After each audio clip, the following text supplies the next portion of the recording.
All right, it is 1:30 on the East Coast, 10:30 over here on the West Coast where I'm located, and we will get started again.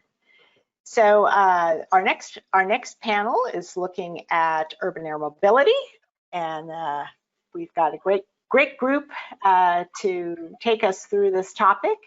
Our moderator for this panel is Ken Goodrich. I will go ahead and introduce him, and then he'll introduce the panelists as they come up.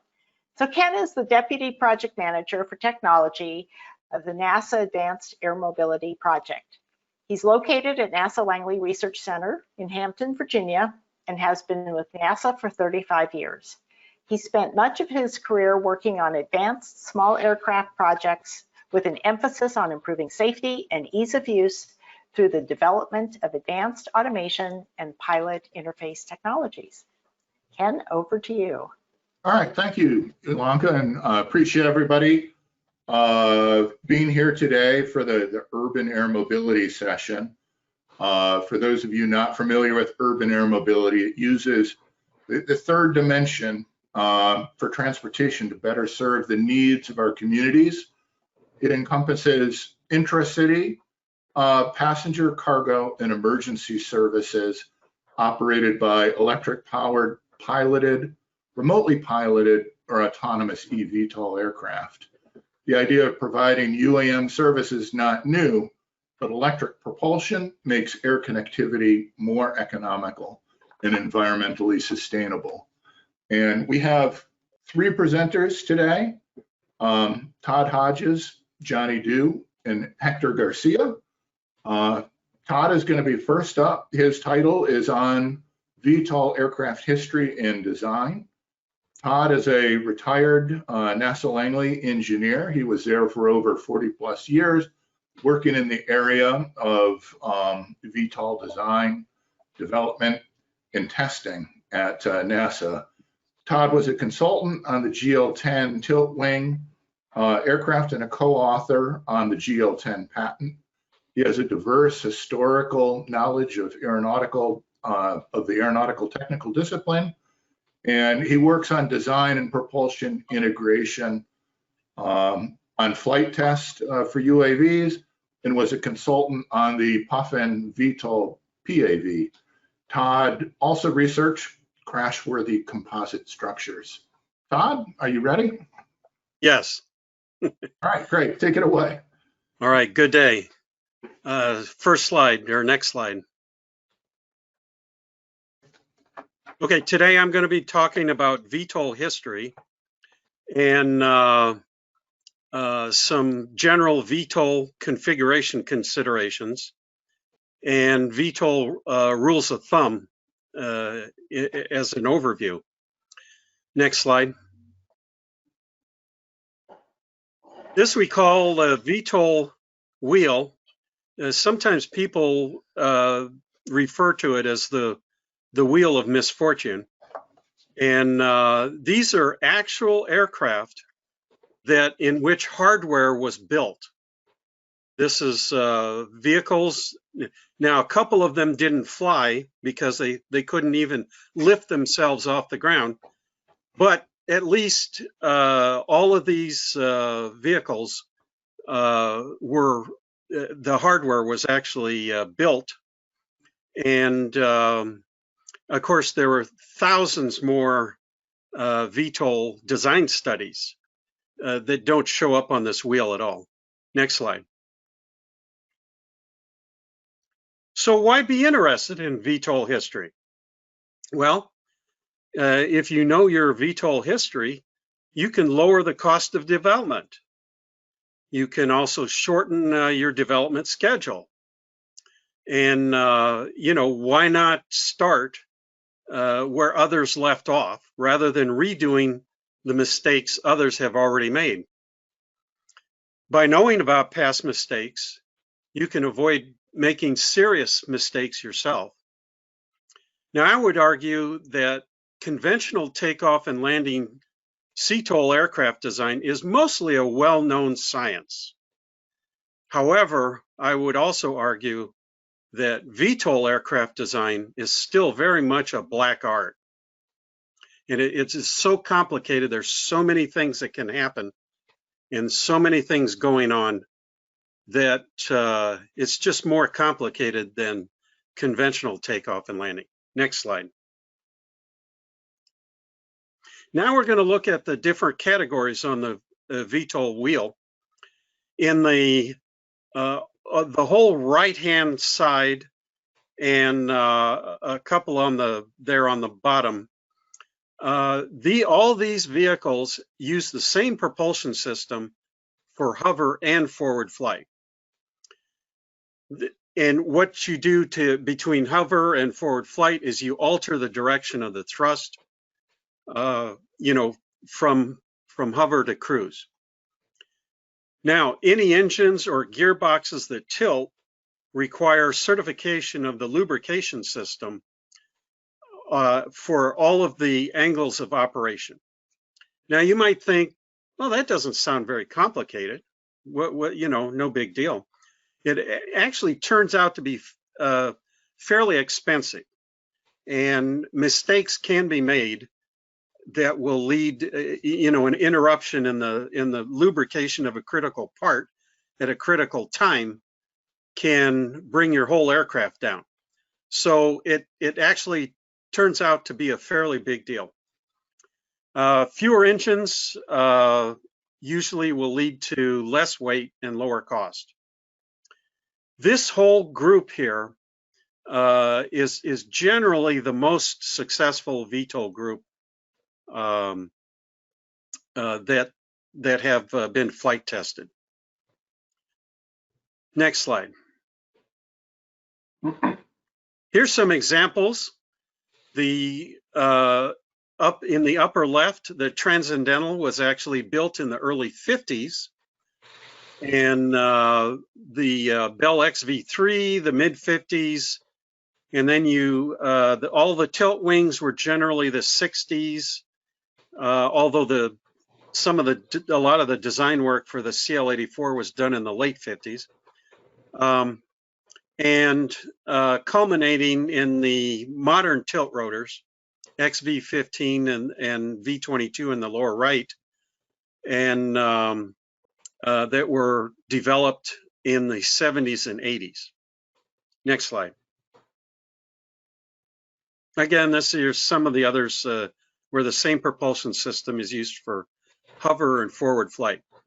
I would like to call some attention to the Harrier in the upper right. That is a marvel in simplicity. The only thing that tilts on that aircraft are the nozzles, and it has 4 nozzles, 2 on each side, and it's just the nozzle that tilts, and it really is a very simple device, and which, you know, I believe directly led to its success. Next slide. Okay, now we have a small segment here in which they split the forward thrust and the lift thrust completely apart.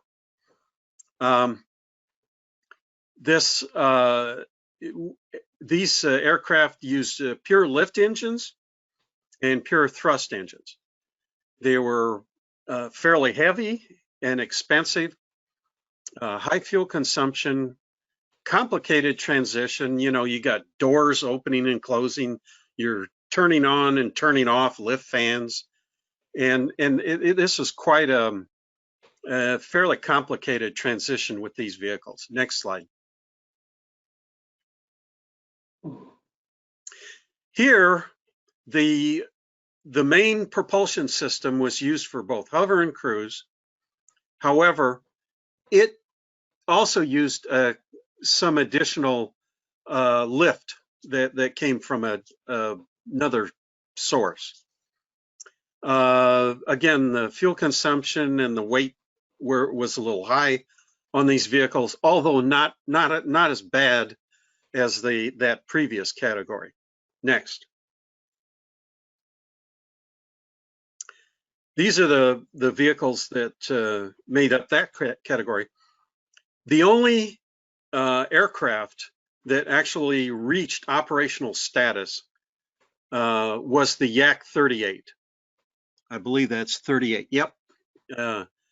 It was in service with the Russian Navy for a couple years, but the reliability of its lift engine was not real good. And so these crashed fairly often, and it was actually withdrawn from service after only a couple of years in Russian Navy service. Next slide. Okay, the last segment here. This is where you augment the power plant, you know, to change from thrust to lift, and like in the XFV12, they used ejector augmenters. There were lift fans and propellers. And then with the wings providing lift and forward flight. Next slide. Next, yeah.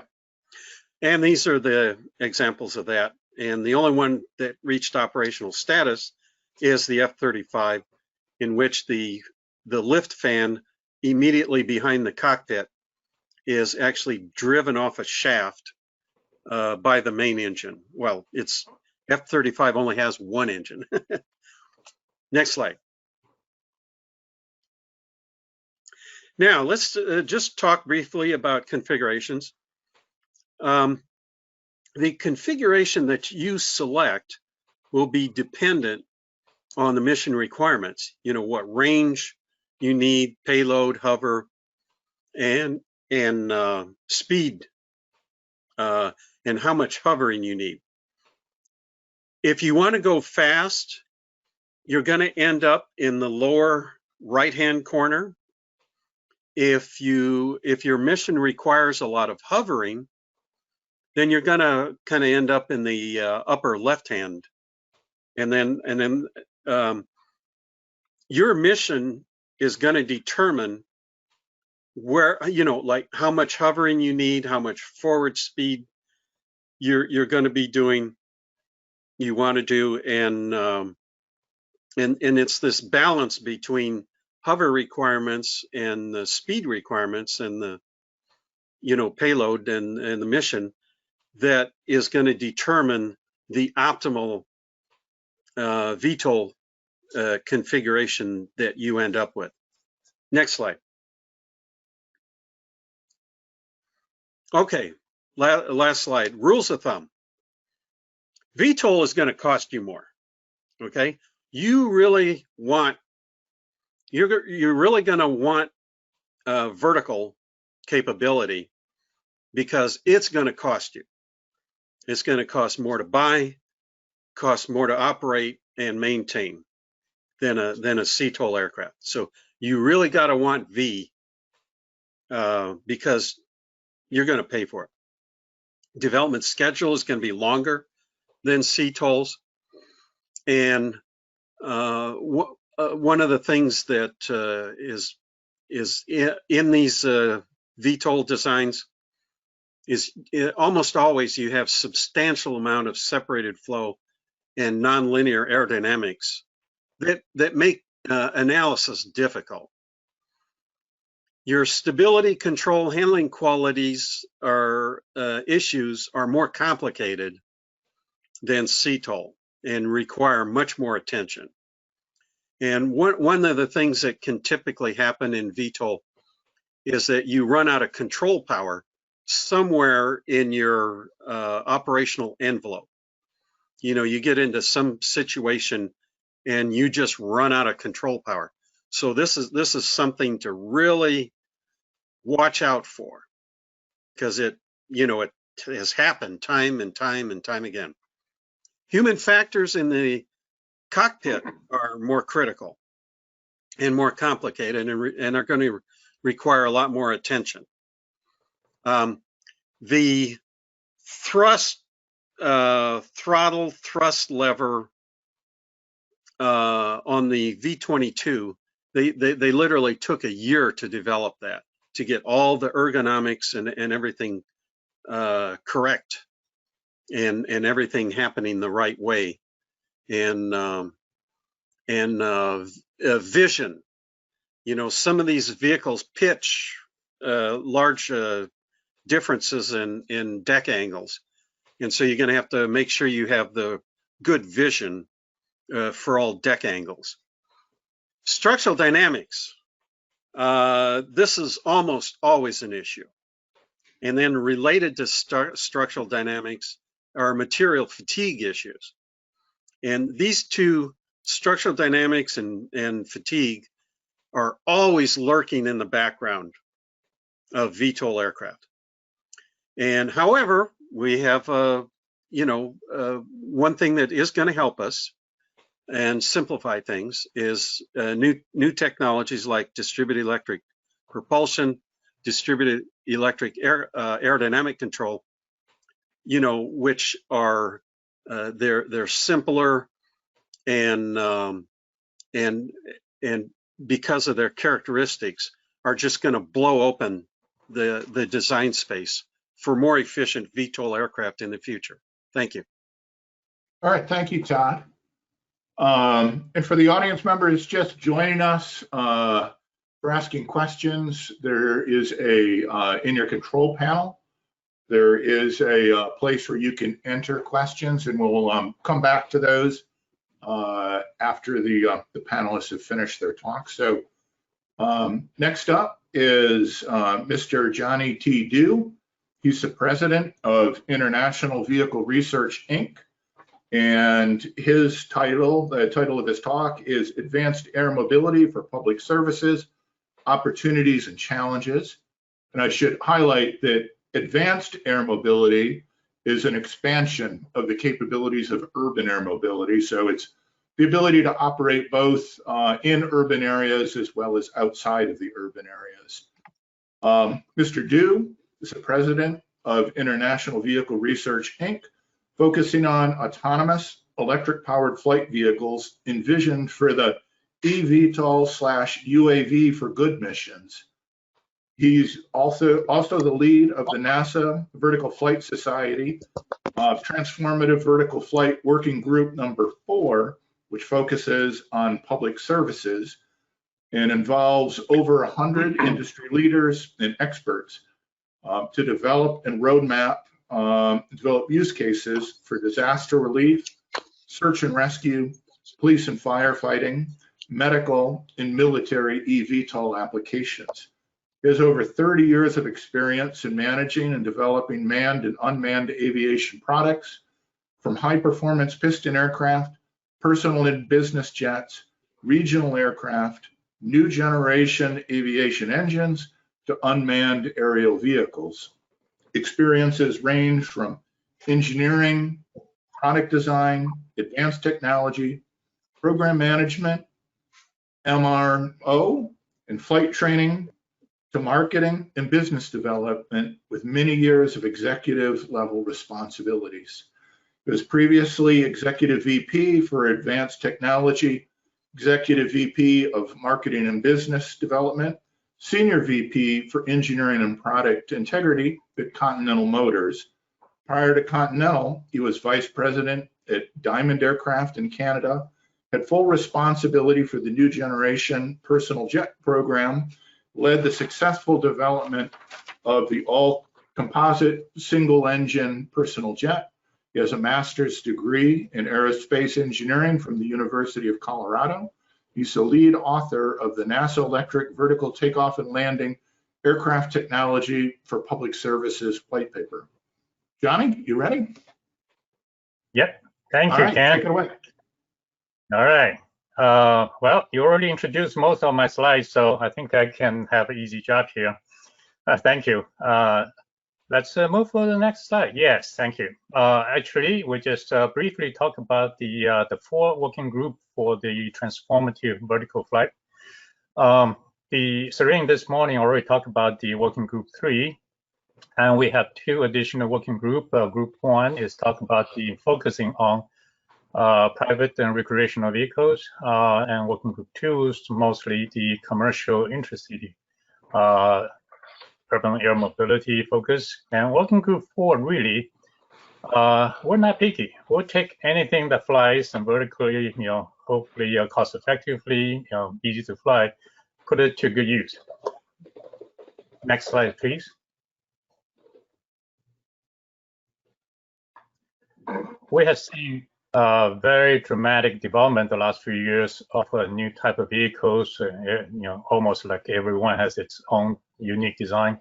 Not only the vehicle itself, but the system capability that's enabled those technologies and platforms. So what we think we can do is leveraging this broad base of innovation, vehicle and system capability for public services missions. Next, please. And working group 4 can already mention the key mission elements that we're looking at, but also we're working on the roadmap to say, okay, to leverage the current development of the eVTOL industry, what are the things that we need to focus on to enable the public service missions? And if any of you are interested in joining, there's Alina NASA is a contact person. You can contact her or me or myself. Of course, we have some aggressive target. Originally, we thought it's too aggressive, but based on the recent observation, seems like that may be doable. Next, please.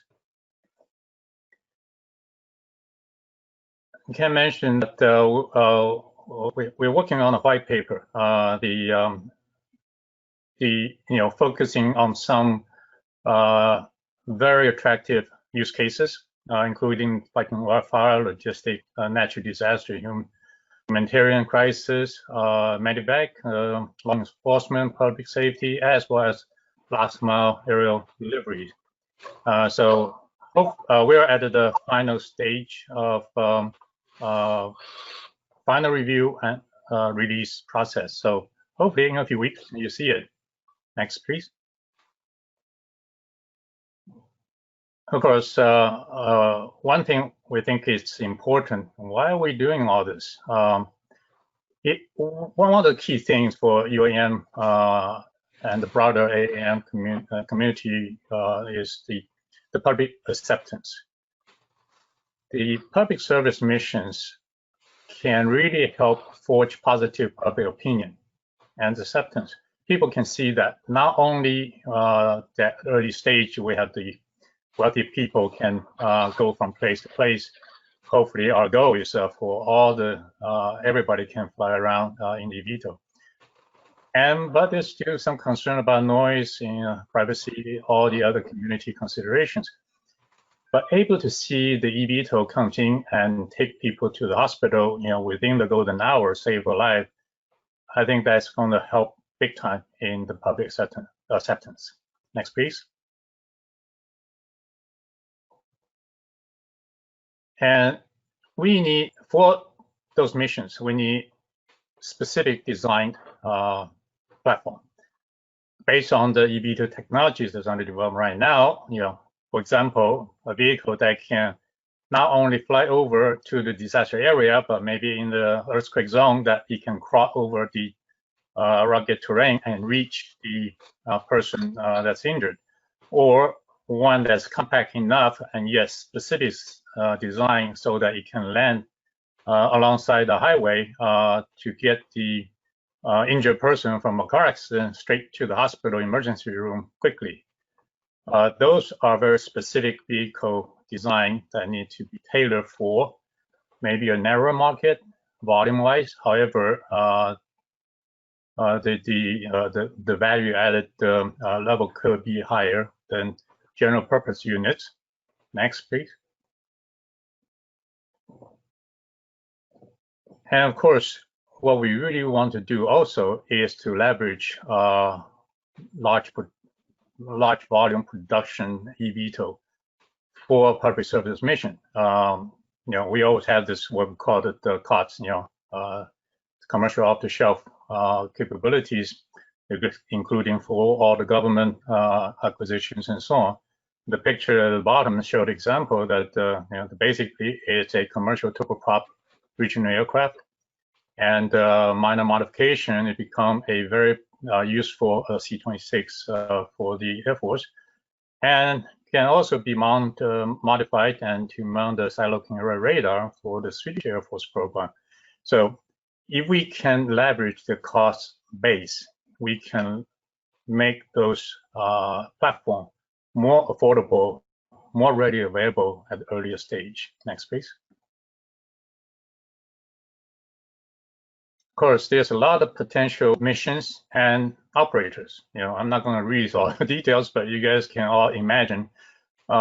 This is just a partial list, and there's a lot more people and operating entities that can leverage these capabilities to enhance and complement their mission capabilities. Next, please. Of course, one of the golden opportunity just came about this year is the Air Force Agility Prime. And if you look at most of the missions that Agility Prime is looking at and try to leverage and enabling, it's pretty much in concert with the working group for focus on the public service missions.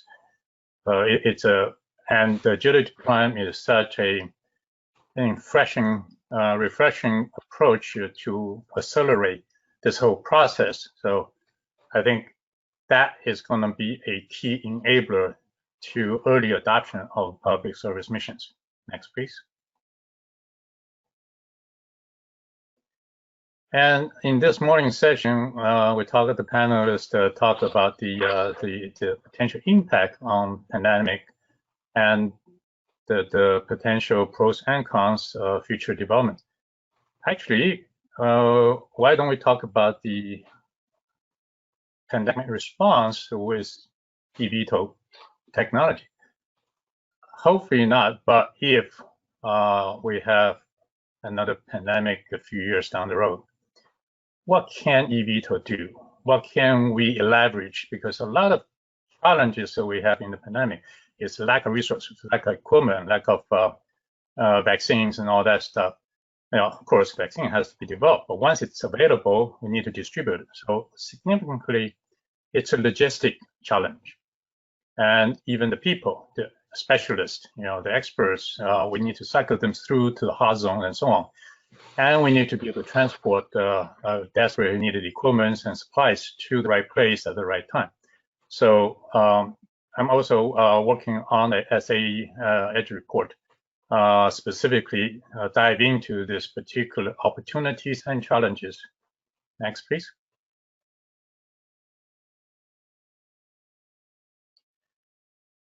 Many other applications: firefighting, wildfire management. The wildfire season is coming soon, and of course, a high-rise building. Sometimes we have a difficulty get to the higher floors, and extraction of people, civilians trapped in the high-rise building fires. We can evacuate them on the high rooftop and so on. And more importantly, for example, we put people, firemen, into the harm's way sometimes by dropping them through helicopter or parachute into the wildfire zone. Sometimes wildfire change directions. When that happens, it's very difficult to get out quickly in time. If we have the smaller compact eVTOL, half a dozen of them, when in need, we can quickly get them to safety. Next, please. Of course, search and rescue. Maybe search, some of the eVTOL has a shorter range, so maybe we will send out the drones to map out the search area and find the victim, send the eVTOL out. So it could be a teaming partnership, but there's a lot of environment situation that we can all leverage the eVTOL/UAV combo teamwork. Next, please. And of course, disaster relief, humanitarian aid, that's almost no-brainer, because a lot of times it's the last mile, we can't get to the people. But we have large transport aircraft, LCAC, landing craft, air cushion. we can get close to the disaster zone, but if we can mount additional smaller medium-sized eVTOL on board, we can distribute those needed food and medicine supplies and so on right to the needed area. Next, please. And of course, it's not just eVTOL will do the job. It's a combination of all the assets, the one that we already have, and the new technology, new platform, new system come online. Navigation, communication and navigation is critical. Different kind of platform can complement each other's capability and make a difference. Next, please. Of course, medical transport, no brainer. I mean, I'm really looking forward to make a huge difference in the golden hour capabilities enabled by the eVTOL. Next, please. And of course, law enforcement, emergency response, especially, that's this photo I took of Sydney.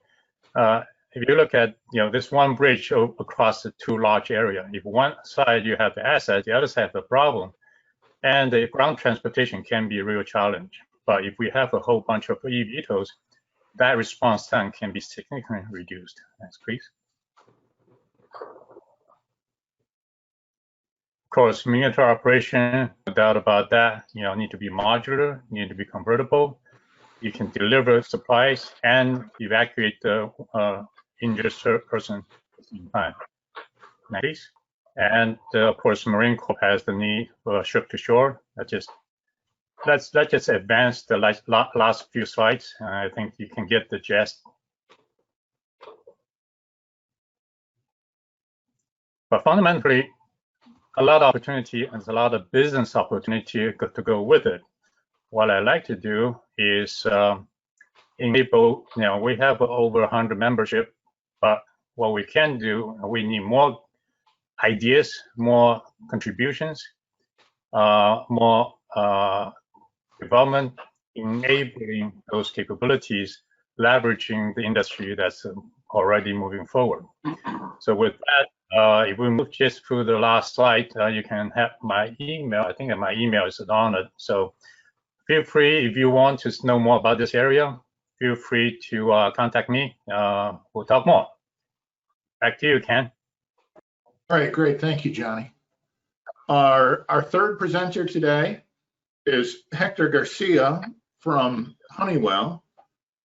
His presentation title is Honeywell UAS UAM Technologies. Hector is the Honeywell Chief Technology Officer for Unmanned Aerial Systems and Urban Air Mobility organization.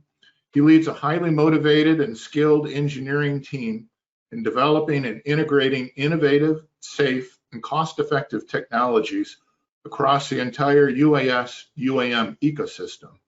He brings all of Honeywell's technologies and capabilities from the business and general aviation, air transport and regional, and defense and space industries to UAS UAM into the onboard vehicle systems, airspace and ground operations for this new industry. His professional engineering career started in 1992. He has worked for a total of 4 aerospace companies throughout his career, each providing increasing levels of learned knowledge, growth, and skills in the following industries: defense, space, commercial air transport, commercial business aviation, general aviation, and most recently, in urban air mobility. He is a certified Six Sigma Black Belt, fluent in Spanish, and leads the Honeywell Corporate Society of Hispanic Professional Engineers Inclusion, Diversity, and STEM initiatives. Hector, you ready? Thank you, Ken. All right, take it away. Thank you. Thank you for the kind introduction, and thank you for the symposium for having Honeywell. And on behalf of Honeywell, I will be presenting our technologies in this industry. Next slide. You asked, how is Honeywell enabling the future of flight? We are leveraging over 100 years of experience bringing avionics certified flight control systems to this market. And when I say this market, we're talking about proven technologies in air transport, regional, commercial aviation, defense. And so in this new market, we understand we have so many new players and they may not know who Honeywell is. And this is a good opportunity for me to be on this panel, to be able to convey the offerings that Honeywell has that will make this a successful industry. We are so committed at Honeywell, we have created a new business unit, the Unmanned Aerial Systems and Urban Air Mobility. We are dedicated in providing one common engineering source and point of contact for all of our customers. And we are bringing the portfolio for Honeywell that you'll be seeing in the subsequent slides, all together in unison for high efficient operations. Our products are proven to be certified in those industries previously mentioned. We are designing our new technologies with the autonomy in mind for the future. We understand that autonomy is not going to be first off the gates, but we are developing our systems to be able to incorporate simplified vehicle operations so that there are, as some of the panelists have spoken about, the difficulties of maneuvering such a vehicle that is not a standard aeronautical airframe. So we are putting the emphasis in the simplified vehicle operations with our systems. And first and foremost, safety is our biggest and foremost concern. That is our priority going forward. It always will be, and we will never circumvent safety. Lastly, we are working together to develop solutions for urban air mobility. What do I mean by that? We are working together with industry, with cert authorities, with government, legislation. There are so many parties involved here. We're talking about the ecosystem complete with unmanned traffic management systems that are different from what we're all traditionally used to. So this is one high-level view. Next slide, please. Here is a quick high overview of some of the offerings that Honeywell has in making autonomous operations possible in the future. One, again, our unrivaled experience. We are leveraging over 100 years of certified avionics in keeping airplanes safe in the air. We bring ground proximity, smart view synthetic vision systems that have been in air transport and business and general aviation. We're bringing it into this market. We're modifying them. Our detection and avoid capabilities are key. I'll speak to that a little bit later here. Are key into this environment to be able to make the technologies and the airframe safe for flight. We provide a small, low-weight, certifiable fly-by-wire system. It's already been delivered to one UAM customer of ours, and it is already, this is leveraged from our advanced technology in business aviation industry, where we have, and you see a picture of the compact fly-by-wire in the bottom center.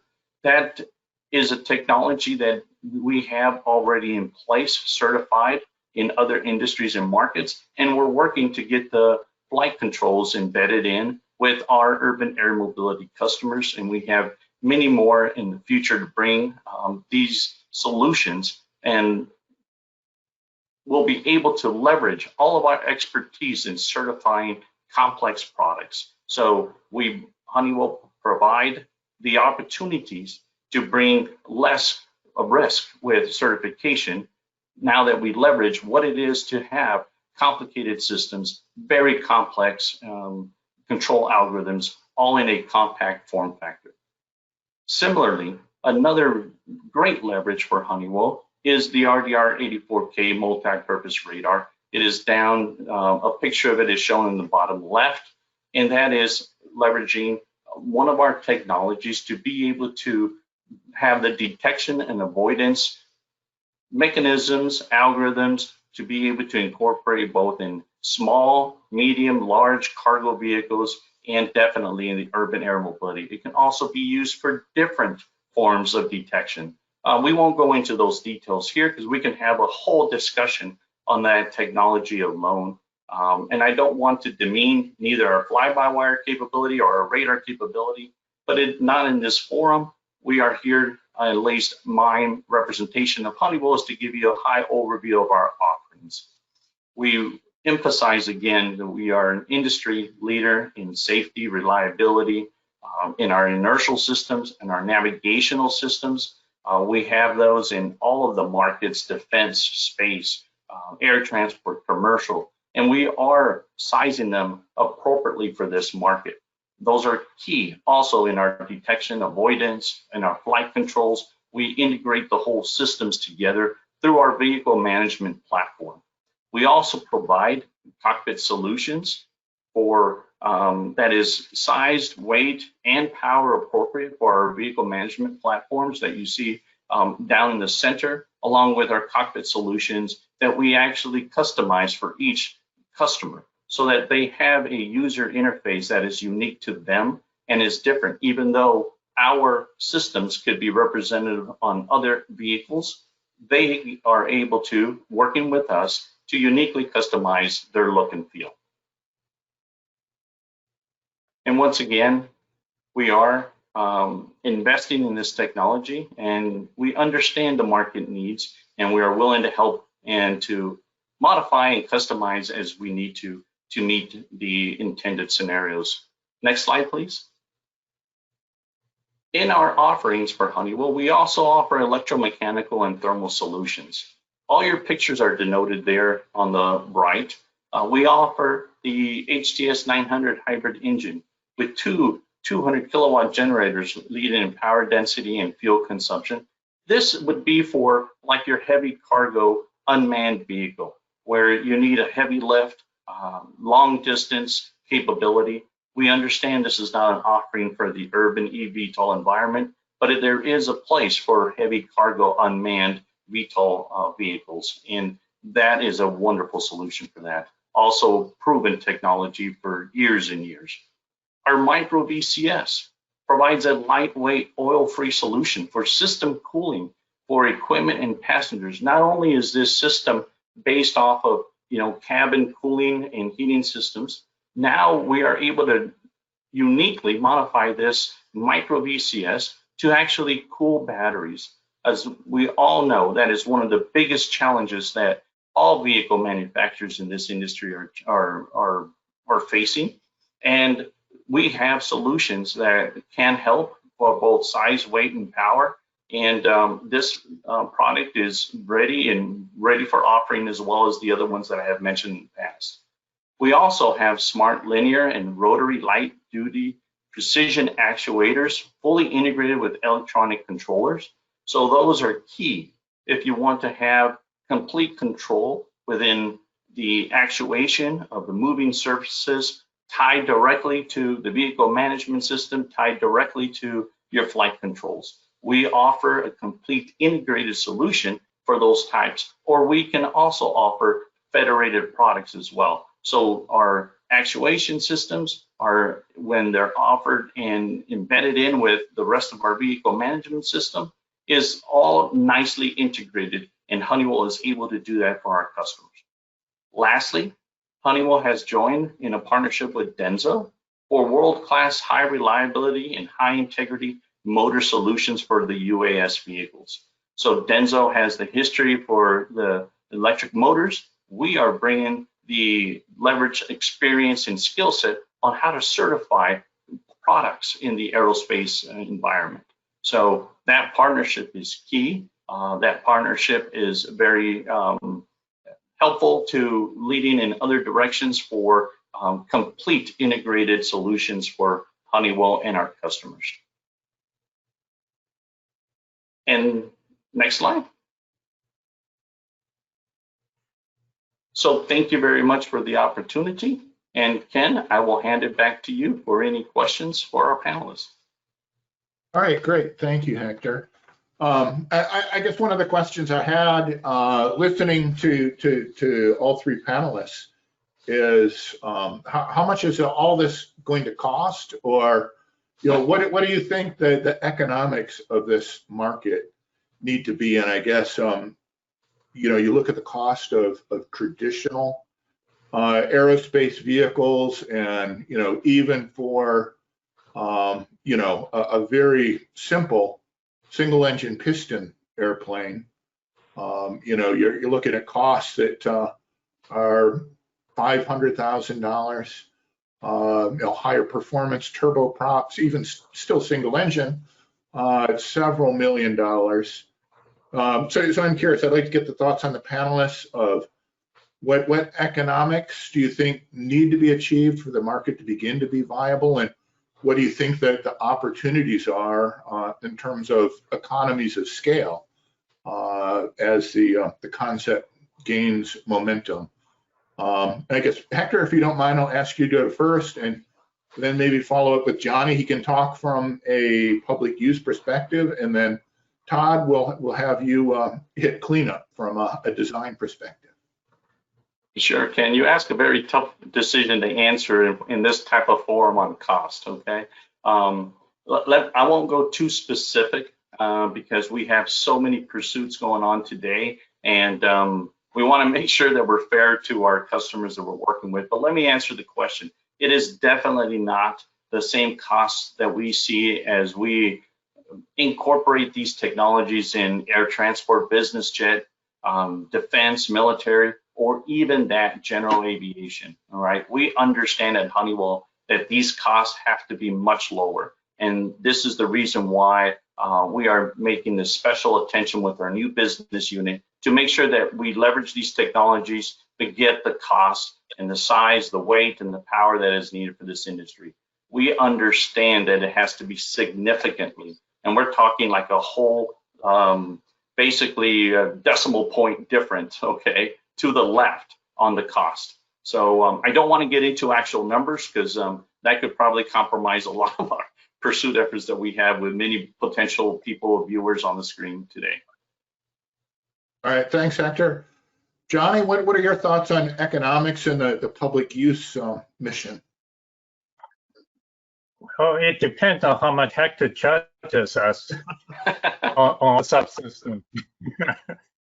Now, actually, I do believe that on one of the slides I was talking about that we need to leverage the volume. I think we all agree in any business, manufacturing business, the non-recurring cost is huge, especially in aerospace. So we're going to invest that much. If we only produce, 50 airplanes a year, well, no matter how much we wish, we're going to end up the same place we were today. But if we look at the use cases, the public service case add to the other use cases, urban air mobility, the other transportation, regional airplane, flying, and so on, short range, thin routes. So if we add all that together, enable the tier one system integrator supplier to have the scale of volume, and also the public service increase the early use volume for the OEMs and so on. So in combination, I'm pretty hopeful that yes, we're going to shift the decimal point for sure, and to the right direction. But also, I would think that we want to look at the learn a few pages from low volume automotive manufacturing, as well as the integrate that with the aerospace quality management and controls and so on and certification. If we can merge that, take the best part of each, we can get there. Yeah, you mentioned low volume automotive manufacturing. How many annual units is considered low volume to the automotive folks? I wonder. Oh, I'm talking about the specialty cars, 20,000, 50,000 units. Oh, okay, still enormous number. Yeah, if we transfer a 2 million cars technology, that may be a bridge too far. So let's get that first. Get there first. Okay. All right, Todd, what are your thoughts from just a basic VTOL design perspective? I think Johnny's got a good idea. If you get the volume up, then you get further down on the learning curve, and so the price just naturally drops. I think that's real important. Perhaps you could standardize around a low number of different actuators or, you know, something like that, that you could get everybody to use, and then you know, and then you drive down the learning curve, and the cost drops. However, I would like to make a cautionary a statement here. I've seen 2 UAV programs, well funded, crash and burn because they used cheap actuators, and those actuators jammed, and then the aircraft crashed. So you know, be real careful, because reliability is the number one thing to go for. Well, And, so you're leading, Todd, right into my next question. I don't mean to step on you, but safety. I mean, the 2 big things, the 2 big questions that people typically want to hear more about relative to urban air mobility is safety. So I guess I'm going to come back to you again first, Hector. You mentioned safety as a top priority. Absolutely. What can you say in terms of target levels of safety, you know, both as the industry begins and then matures and becomes more common? You know, the gold standard of safety is commercial transport aviation. May be very difficult for urban air mobility ever to reach those levels, particularly if you look at the number of operations per hour, the number of takeoff and landings per hour. If that's where most of your risk is, you're just coming up with the right denominator for comparing safety across those domains may be challenging. The other thing to recognize is that a lot of the urban air mobility passenger trips would be otherwise taken by automobile. So, you know, is that vehicle surface travel the right benchmark to use for safety? So if you could just share your thoughts on safety levels initially, and then as the capability grows, and then I'll get Johnny and then come back to Todd. Well, as I stated before, safety is number 1 with Honeywell. And how we're going to achieve that is work with the regulations, making sure that the right level of integrity, design assurance levels are appropriated in the right areas, Ken. If we target them exactly as the same as the Part 25 for commercial air transport and regionals, these vehicles, go back to your first question, they will be unaffordable, all right? You will now create a 20 million plus vehicle at the minimum when you leverage all those design assurance levels. So we as a community need to be working together to assign the right levels of integrity. Todd is correct. You go with a lower cost item, most likely that is associated with not the same integrity, rigor, and robust that you need. Honeywell is able to leverage what we've done in the past. Now, the difficult part is making that cost related. Johnny and Todd are right on. Why do you think we partnered with Denso? Okay, they are known for how to reduce cost at high volume and high numbers. We're going to make this industry successful all together, all right? And when we make it, these numbers, back to Johnny's point, will be far greater than anything we've seen in aviation, and those numbers will help us. But back to the point, we will never circumvent safety, and we have to make sure that we put the right level. In previous panels I've spoken about, we have smart scientists and engineers worldwide. All of us are able and capable of creating something functional. It's something different when you have to certify and prove its ruggedness, reliability, and quality over a duration of the lifespan of the vehicle. Those are 2 very different and very difficult entities.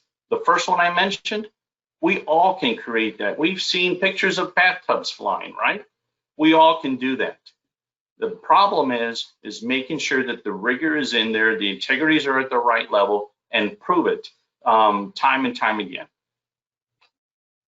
All right, Johnny, your thoughts on safety considerations operating in the unique environment of these public good missions.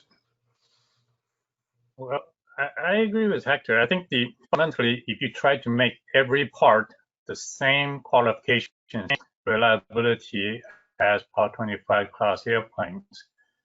And at least in the early stage, it's going to be cost prohibitive.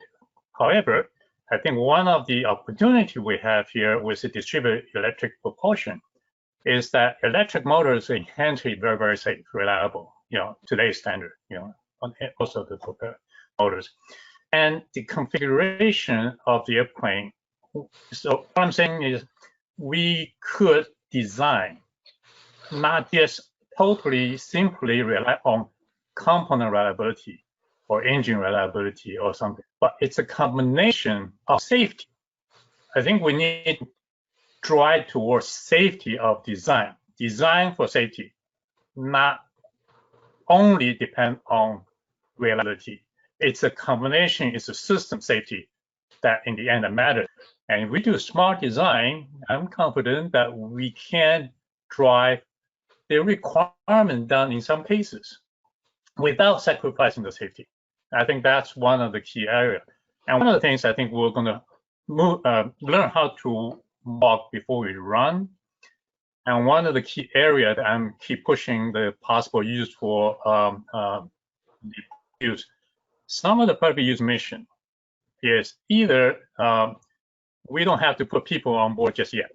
Let's operate the system for a couple of years, and we can learn about the different flight conditions in different environments, different gust loads, and whatever, and learn from that, improve from that on the safety, and enable the next round implementation. All right, and here comes Yolanka to wrap up the session for us, but let me just see if we have a moment for Todd to share any final thoughts with us. Yeah, I've seen some very clever ways of working redundancy into the design. Whether it's the control system or the structure or whatever. But you got to get clever. You got to get smart and creative. That's the creativity is the basis of all advancement, as far as I'm concerned. All right. Okay, thank you. You get the final words there, Todd. And my thanks to all three panelists. Good presentations, and I've enjoyed chatting with you this afternoon. So, Yolanka, back to you, and I guess we'll hear about community integration, integration of these vehicles. So, great, thank you very much. Ken, thanks for moderating. Thanks to Hector, Todd, and Johnny for being panelists. Great conversation at the end here. There are a number of questions in the question box that we didn't get to, and as I mentioned before, we'll try to get those passed over to the panelists for some written answers that we'll post later.